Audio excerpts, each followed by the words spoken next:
ഇടുക്കി അടിമാലി ഗ്രാമപഞ്ചായത്തിലെ ചാറ്റുപാറക്കുടിയിൽ കാട്ടാന ശല്യം രൂക്ഷമാകുന്നു. കഴിഞ്ഞ ദിവസം ജനവാസ മേഖലയിൽ ഇറങ്ങിയ കാട്ടാനകൾ പ്രദേശത്തെ ക്ഷേത്രത്തിന് കേടുപാടുകൾ വരുത്തുകയും വ്യാപകമായി കൃഷി നശിപ്പിക്കുകയും ചെയ്തു.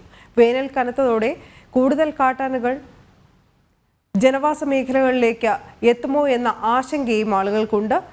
കാട്ടാന ശല്യത്തിന് പരിഹാരം കാണണമെന്നതാണ് കുടുംബങ്ങളുടെ ആവശ്യം.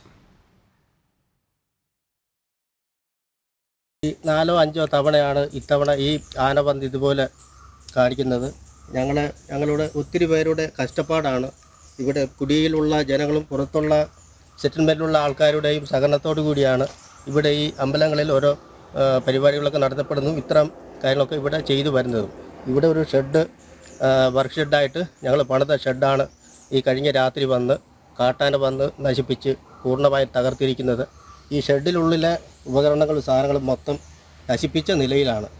ഇതുപോലുള്ളൊരു അക്രമം ഇല്ലാതെ ഇരിക്കുന്നതിന് വേണ്ടി ബന്ധപ്പെട്ട ഫോറസ്റ്റ് ഡിപ്പാർട്ട്മെൻറ്റും ഇതിന് ബന്ധപ്പെട്ട ഉദ്യോഗസ്ഥന്മാരും ഇതിന് സപ്പോർട്ട് ചെയ്ത് ഞങ്ങൾക്ക് ഇത് ആന കയറാതെ സുരക്ഷിതമായിട്ടുള്ള ഒരു വേലികളോ എന്തെങ്കിലും ചെയ്ത് തീർത്ത് ഇത് സുരക്ഷിതമാക്കി തരണമെന്നാണ് ഞങ്ങൾക്ക് പറയാനുള്ളത്.